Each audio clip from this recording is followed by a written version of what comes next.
sur ce couloir qui fait un petit coude qui descend un petit peu.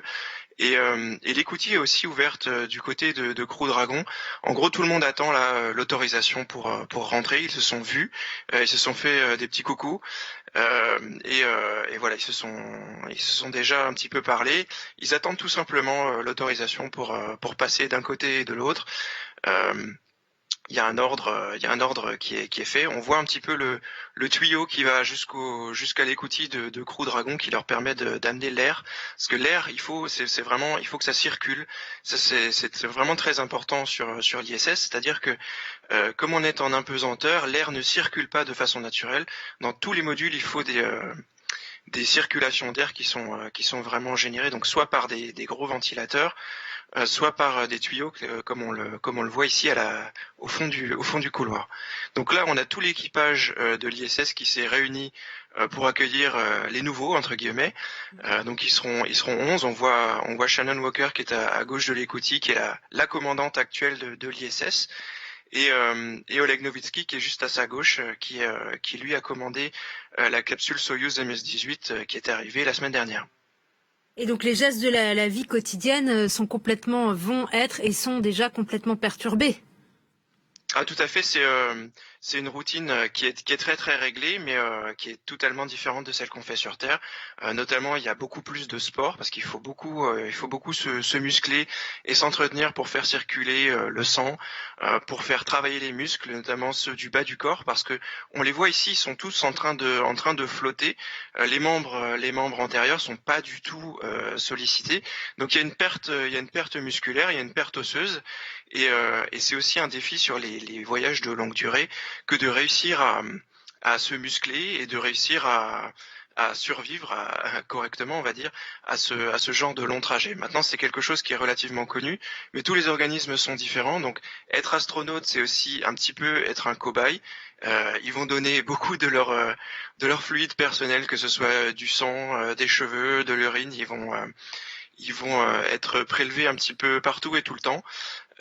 Pendant tout leur voyage pour étudier leur santé et ça va permettre d'en savoir plus sur les voyages de longue durée. Vous parlez de sport, je crois qu'il y a 2 séances de sport qui sont prévues chaque jour pour pas voir ces muscles fondre justement. Quel type de sport est possible ? Alors il y en a plusieurs. Essentiellement il y a un grand tapis roulant, il y a de quoi faire un petit peu de musculation et il y a un vélo écliptique qui permet de se muscler les jambes. Donc il y a déjà eu des compétitions un petit peu entre l'ISS et le sol. Et Thomas Pesquet, au cours de son voyage, va tester une expérience qui a été développée en France au CNMOS, donc qui fait partie du CNES. Et c'est une expérience qui va le doter d'un casque de réalité virtuelle. Donc il va pouvoir faire du sport au sein de l'ISS tout en se projetant quelque part sur la planète ou au sein d'une compétition. Eric Botlander, qu'est-ce qui se passe là de nouveau actuellement ? On voit que ça bouge, j'ai l'impression. Alors je pense qu'ils ont peut-être reçu l'autorisation d'embarquer à l'intérieur de la station. J'en sais pas exactement plus que vous, mais on voit que tout le monde est prêt d'un côté et de l'autre. Donc il y a juste à donner le go et je pense qu'on va voir débarquer dans la station Shane Kimbrough, Megan McArthur, Thomas Pesquet et Akihiko Ishide. Qui vont donc qui seront accueillis par les 7 occupants actuels de la station. On le rappelle, les 3 membres d'équipage de la mission Soyuz MS-18 qui sont arrivés au début du mois, et puis les 4 membres de la mission Crew One qui avaient pris le premier vol habité assuré par SpaceX. Là, ils attendent juste le feu vert, tout est scellé, tout est contrôlé, les connexions sont faites. Ça fait un petit peu plus de 2 heures que le cargo Drago s'est amarré, que le Crew Dragon s'est amarré. Donc il y a eu des vérifications pour la pressurisation, l'électricité, le système informatique, l'ouverture des écoutilles, tout ça c'est une très très très longue checklist, mais Thomas est habitué aux très longues checklists puisqu'il était pilote Air France avant. Donc maintenant c'est juste histoire d'attendre l'autorisation et ça peut prendre un petit peu de temps des fois. Est-ce que donc on attend cette ouverture des SAS, on peut dire que ce sera le début du séjour de 6 mois qui va commencer. Il y a une passation entre commandants qui se fait ? Alors la passation entre les différents commandants, c'est toujours au départ d'un véhicule.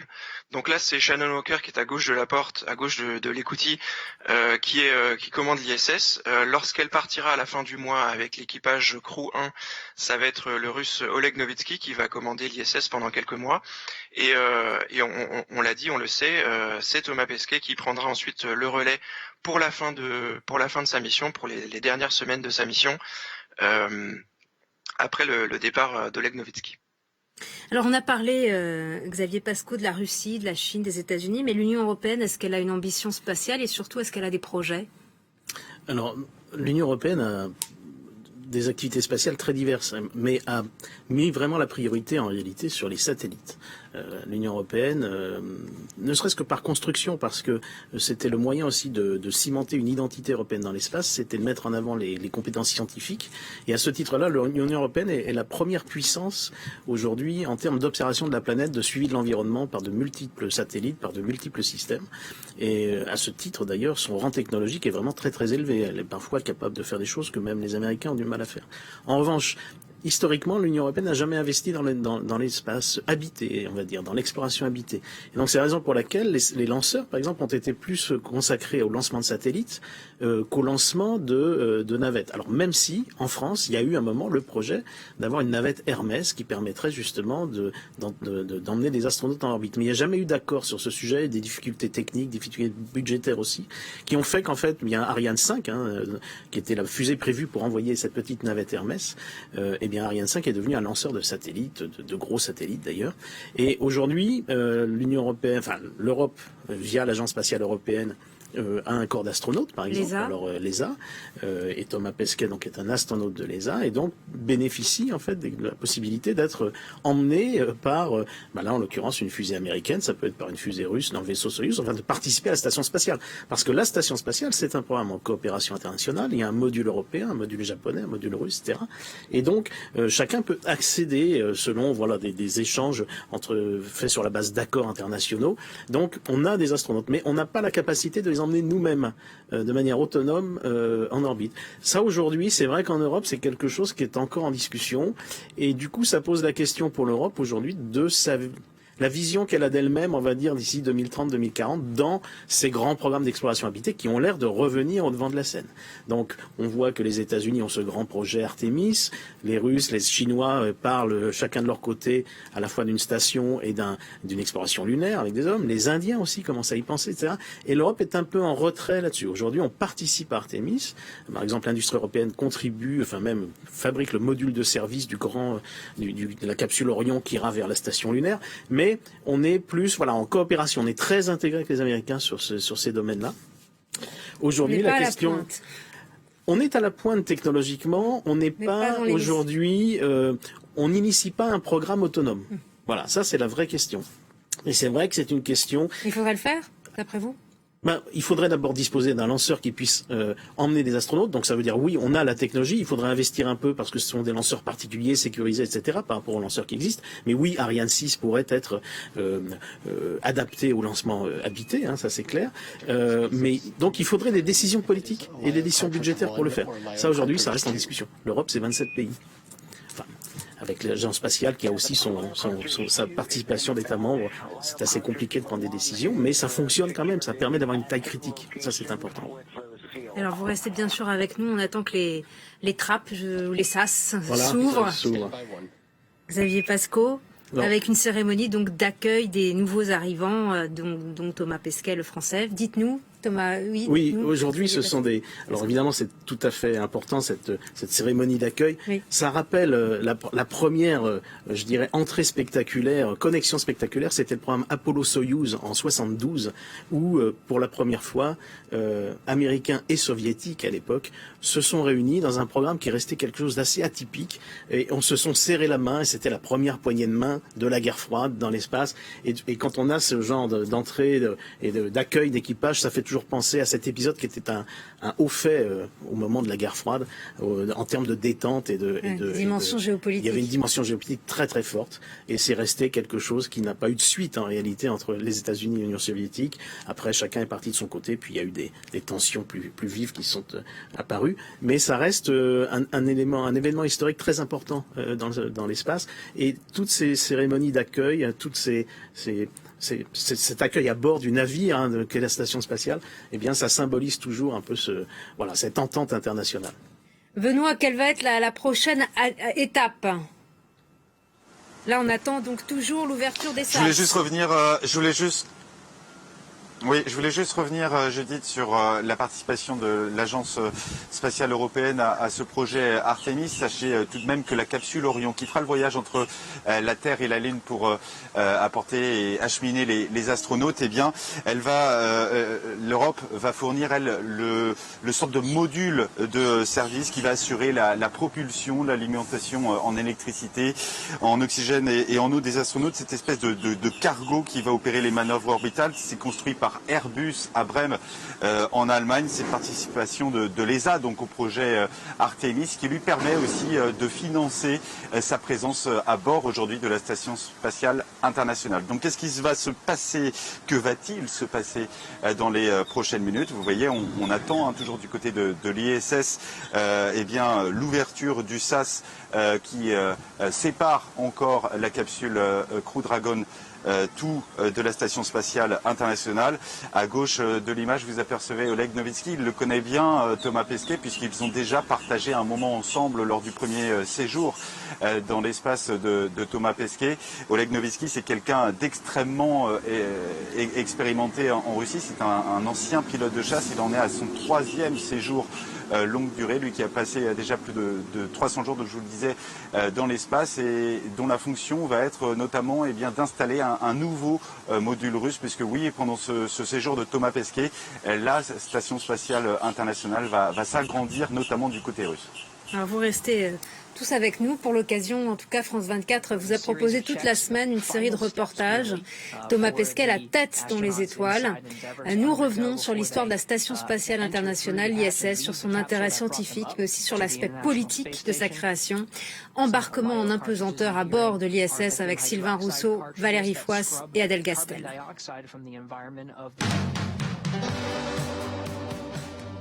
Aujourd'hui totalement dédiée à la recherche scientifique, la Station spatiale internationale, au moment de sa création, est aussi un outil politique.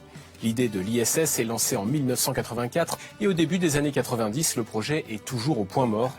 Tout bascule en décembre 1991. L'URSS est dissoute, son programme spatial est à l'abandon et de nombreux ingénieurs spécialisés dans les missiles se retrouvent désœuvrés. Il y a eu une crainte que les compétences se fassent un peu siphonner côté Russie, surtout qu'ils étaient dans une situation à l'époque très difficile au niveau économique.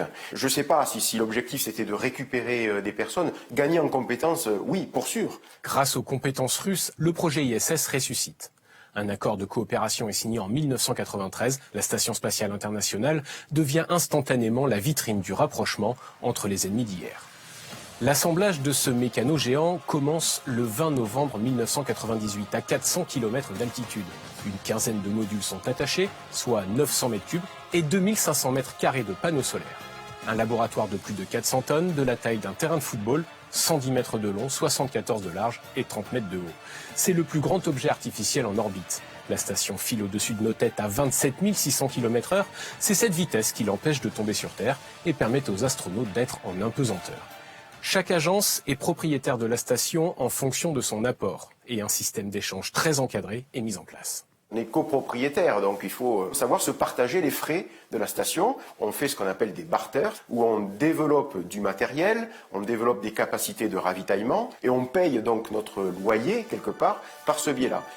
C'est ainsi que pendant plusieurs années, l'Europe a payé son loyer en développant un véhicule pour acheminer le fret, et le financement de la coupole d'observation Cupola a permis d'obtenir des transports gratuits par la NASA. Voilà maintenant plus de 20 ans que l'ISS est occupée en permanence et elle devrait le rester encore longtemps. Son utilisation vient d'être prolongée jusqu'en 2030. Voilà, et donc on retrouve les 4 astronautes, Thomas Pesquet, Shane Kimbrough, Megan McArthur et Akihiko Oshide, qui attendent de pouvoir entrer dans l'ISS. On attend donc l'ouverture des SAS. Eric Botlander, on étudie les conséquences de l'absence de gravité, notamment sur le corps humain. Quelles sont les implications pour l'homme sur Terre? Alors, il faut comprendre qu'il y a énormément de recherches médicales qui sont menées directement avec les astronautes ou sur les astronautes, mais il y a aussi toute une partie vraiment recherche fondamentale qui se fait sur des cellules souches, qui se fait sur des tissus osseux, qui se fait aussi sur des expérimentations avec des souris pour étudier la perte de moelle osseuse, pour étudier le vieillissement des cellules dans l'espace ou la mutation des cellules dans l'espace. Donc tout ça aide d'une part à comprendre les vols de longue durée. Donc on l'a dit tout à l'heure pour préparer nos futures aventures autour de la Lune et sur Mars, mais ça sert aussi sur Terre pour bien comprendre certaines maladies qui sont dégénératives.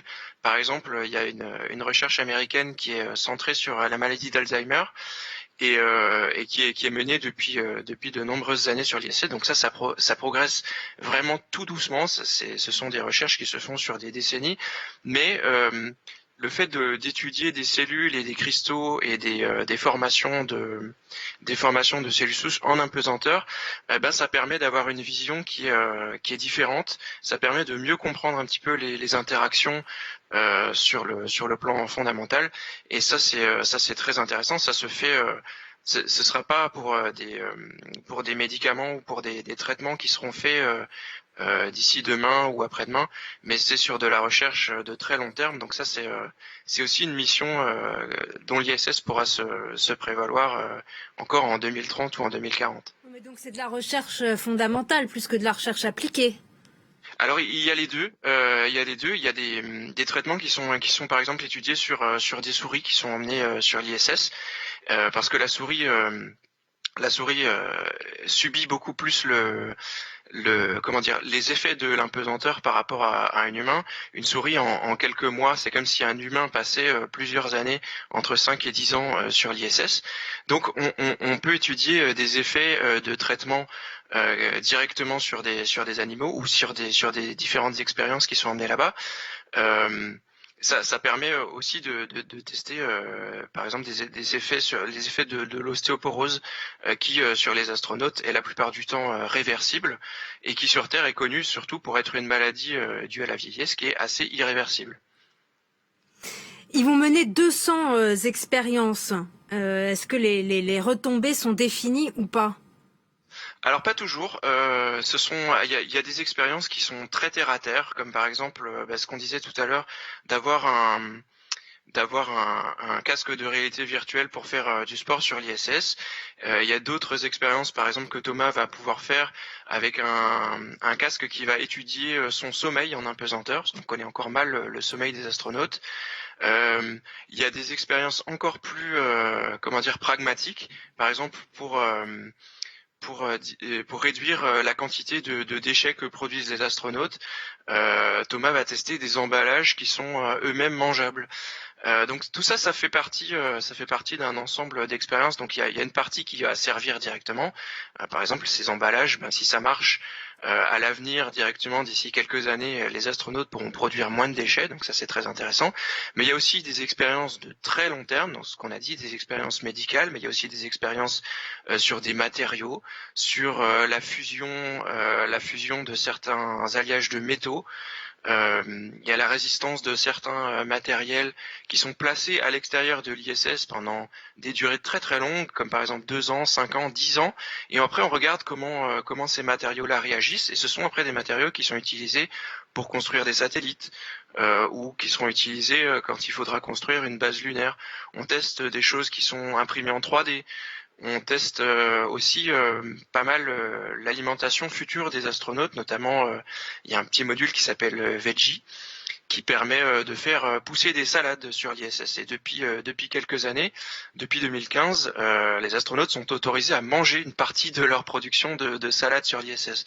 Donc ça, c'est très intéressant. On peut aussi établir la relation psychologique qu'il y a à faire pousser ses propres légumes sur l'ISS, et ça fait peut-être sourire, mais c'est un retour que tous les astronautes, par exemple, ont fait depuis le début de la décennie, de dire que lorsqu'ils font eux-mêmes pousser leur salade, pousser leurs plantes, ça leur fait un apport bénéfique. C'est une des expériences qu'ils ont tous préféré faire, par exemple. Et comment on s'alimente pour manger les salades ? Alors, les salades sur l'ISS, c'est très très simple, hein, il suffit de couper les feuilles et de les manger.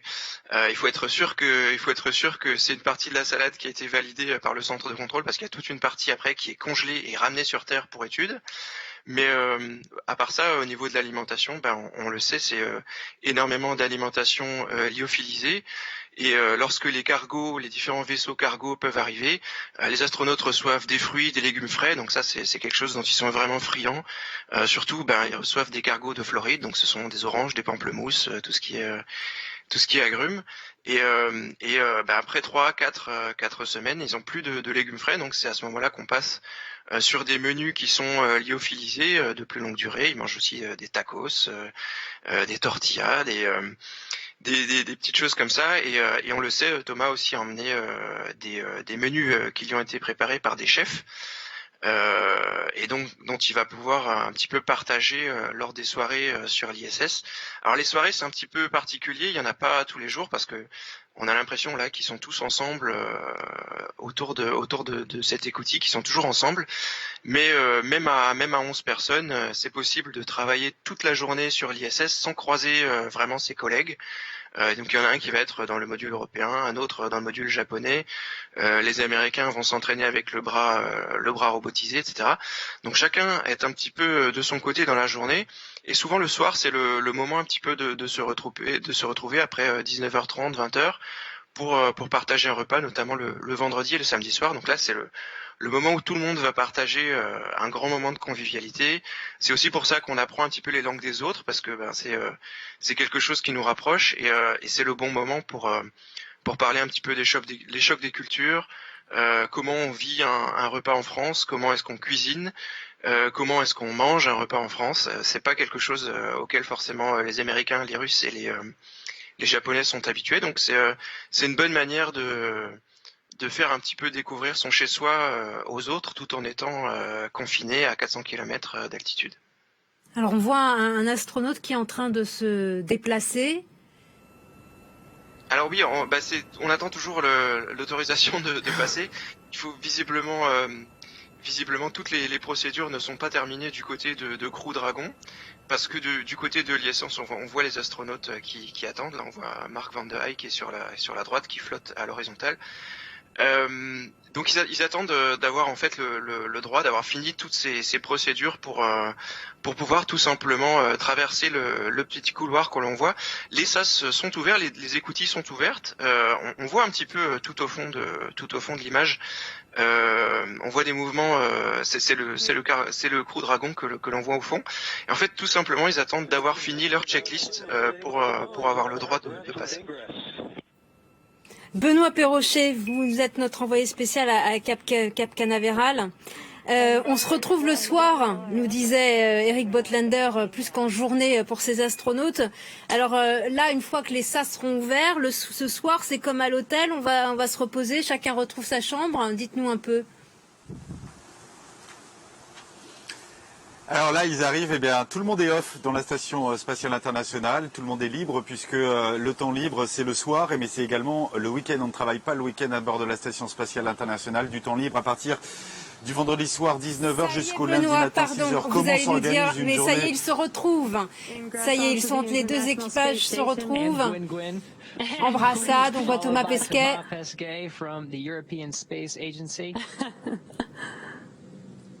Ils ont l'air de tous d'être tranquilles et surtout heureux de se retrouver.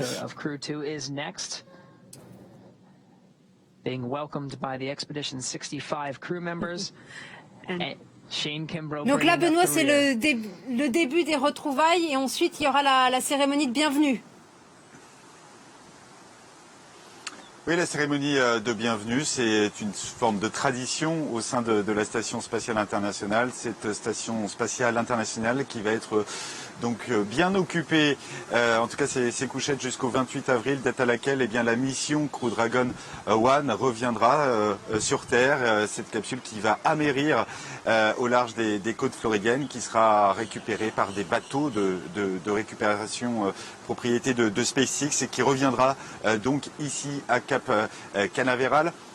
Donc je vous le disais, comment se passe maintenant une journée à bord de cette station spatiale internationale? La journée, elle commence assez tôt le matin, aux alentours de 6h30, 7h, et les astronautes qui ont 1 heure pour se préparer, pour faire leur toilette. Il n'y a pas de douche à bord de la station spatiale internationale, ils se lavent avec des lingettes, et puis ils prennent leur petit déjeuner, et aux alentours de 7h30, 8h, premier échange avec les centres de contrôle sur Terre. C'est un échange très important qui définit également le programme de la journée. Le programme est envoyé finalement la veille, mais si l'astronaute a des questions, il peut les poser à ce moment-là. Il part ensuite réaliser ses différentes expériences scientifiques dans son module. Ça, c'est jusqu'à midi, une petite pause déjeuner. Ils ne sont pas obligés, les astronautes, de partager cette pause déjeuner. Ils ne le font quasiment jamais d'ailleurs. Et puis, l'après-midi, lorsque vous avez fait des expériences scientifiques le matin, l'après-midi est consacré à l'entretien, à la maintenance de la station. C'est comme une grande maison, cette station spatiale internationale, qu'il faut évidemment entretenir. Il y a des modules donc dédiés à l'Agence spatiale européenne, un module, le Columbus, mais également des parties communes. Et donc l'après-midi, il faut entretenir cette station spatiale internationale. Et puis, on le disait, une séance obligatoire de sport qui dure 2 heures, donc pour compenser cette perte musculaire liée à la microgravité. Vous avez un vélo elliptique, un tapis roulant, donc pour vous entretenir, et cette séance, elle est absolument obligatoire, et ce pour tous les astronautes. Et donc la fin de journée, aux alentours de 19h, là le dîner en général est partagé, puis le week-end, vous pouvez vaquer à vos occupations librement. Vous pouvez, lorsque vous êtes astronaute, appeler sur Terre ou aller dans la cupola. C'est cette partie donc qui vous permet d'observer la Terre au plus près. Thomas Pesquet y avait passé beaucoup de temps lors de ses temps libres, lors de sa première mission entre novembre 2016 et juin 2017. Il avait pris énormément de photos qu'il avait réussi à partager, on s'en souvient évidemment, sur ses réseaux sociaux. C'est aussi pour ça qu'il est aussi populaire en France. Vous nous disiez qu'il n'y a pas de douche à bord de l'ISS. Comment on fait par ailleurs pour dormir ? Alors pour dormir, en fait, ils ont chacun un petit espace, et vous savez que vous flottez, donc pour vous retenir aux parois de la station, vous êtes tout simplement scratché à la station par des patchs. Voilà ce qui vous permet donc de ne pas bouger. Et d'ailleurs, Thomas Pesquet confiait qu'il avait très très bien dormi, lui, lors de son premier séjour dans l'espace, malgré le bruit ambiant qu'il peut y avoir avec tous ces ventilateurs. Il y a toujours un bruit ambiant à bord de l'ISS. Merci beaucoup Benoît. Xavier Pascoe, est-ce que ça change cette mission Alpha? Est-ce qu'elle va changer les relations entre SpaceX et la NASA? Qu'est-ce qu'implique ce nouveau partenariat? C'est vrai que cette deuxième mission, enfin ce Crew Dragon 2 très opérationnel, et qui maintenant, on le voit, sert pour la NASA en fait de programme principal de transport d'astronautes, ça scelle quand même de nouvelles relations entre la NASA et ce nouveau secteur privé. Jusqu'à présent, l'industrie spatiale était essentiellement exécutante de travaux qui lui étaient confiés par la NASA, avec des plans qui étaient conçus par la NASA. La NASA réceptionnait la fusée ou le véhicule et le mettait en œuvre. Là, la NASA a changé ses relations avec l'industrie, d'une certaine manière, en tout cas avec SpaceX. C'est plus comme ça que ça marche. Avec SpaceX, on achète un service de transport, carrément. Et donc, on laisse SpaceX faire sa fusée, on laisse SpaceX faire son Crew Dragon avec ses spécifications. Bien sûr, la NASA est extrêmement soucieuse de la sécurité, donc supervise tous les aspects de sécurité. Mais elle sous-traite. Mais elle sous-traite complètement. Elle va même au-delà de la sous-traitance. C'est-à-dire que carrément, elle achète achète le service. Elle achète un service de transport que Falcon, que SpaceX a complètement conçu. Et ça, c'est tout à fait nouveau. Et alors, on a le sentiment que la NASA se recentre aujourd'hui vers de la recherche et du développement de systèmes extrêmement pointus pour l'exploration profonde, notamment l'exploration lunaire, et que sur les programmes un peu routiniers, récurrents, comme l'est le transport de fret ou le transport d'astronautes vers la station, certes absolument essentiels et très très compliqués techniquement, mais ce sont des choses qu'elle va acheter finalement à l'industrie, à qui elle confie, elle met en concurrence différents industriels pour dire, moi, je vais acheter 12 vols, par exemple, vers la station spatiale. Montrez-moi ce service et je vais vous sélectionner. Elle vient de faire la même chose avec l'atterrisseur lunaire, ça a été dit tout à l'heure.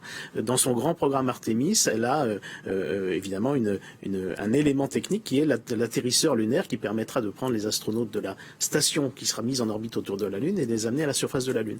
Eh bien, elle a mis en concurrence 3 industriels, en l'occurrence SpaceX, Blue Origin, qui est la société du grand concurrent d'Elon Musk, c'est le patron d'Amazon, Jeff Bezos, qui avait groupé autour de lui d'autres industries nationales, Lockheed, Northrop Grumman et d'autres, et puis Dynetics, une autre société privée. Ces 3 sociétés ont conçu des programmes très différents les uns des autres, et c'est SpaceX qui l'a emporté. Et qu'est-ce que ça implique ? Eh bien, ça implique de la part de la NASA une confiance nouvelle qui est donnée aux industriels et une sorte de ce qu'on veut faire finalement la NASA, c'est dire on va recentrer l'investissement public en matière de développement de matériel sur des matériels extrêmement précis qu'on veut contrôler, et pour le reste qui était très coûteux qui mobilise un énorme volume d'argent, on va essayer de rationaliser les dépenses et d'impliquer un peu plus les industriels dans la conception. Et c'est vraiment ce qui se passe, et SpaceX s'est fait une spécialité que de produire des choses assez rapidement et à moindre coût. Et donc ça a été beaucoup critiqué, ce choix de la NASA. C'est pas si simple aux États-Unis, mais effectivement les relations entre secteur public et secteur privé se sont complètement redessinées. Et en fait, pour la NASA, c'est aussi une manière de bénéficier de l'énergie, des ressources mises par ces nouveaux acteurs, qui viennent d'ailleurs souvent de l'extérieur du spatial, qui ont leur propre objectif. Musk, il veut aller sur Mars tout seul, quelque part. Il a son plan. Voilà. Mais ça apporte quoi d'aller sur Mars ? Alors d'aller sur Mars, ça reste l'objectif aujourd'hui, dit-on, ultime du vol habité.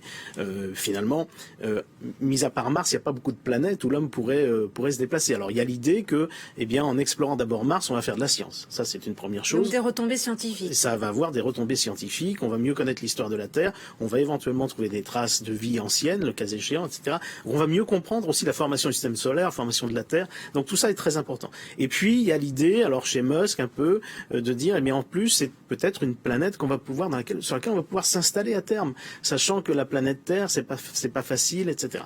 Alors bien sûr, tout le monde a l'idée qu'il faut il n'y a pas de plan B, il faut préserver le plan A, le vaisseau spatial Terre, mais il y a cette idée qu'on va, en allant sur Mars, on sort un petit peu du simple écosystème Terre pour aller un peu plus loin. Mais surtout, on a le sentiment que aujourd'hui, finalement, ça redonne un sens au programme habité dans son ensemble, que ce soit aux États-Unis, mais aussi en Chine, mais aussi en Russie. Pour l'instant, on parle Lune. Il est très clair que pour les prochaines années, on parlera Lune. Ça, c'est ce qui va occuper les esprits, c'est ce qui va occuper l'industrie. Il va falloir faire beaucoup de logistique. Ce ne sera pas seulement à la surface lunaire, ce sera sur l'espace Terre-Lune.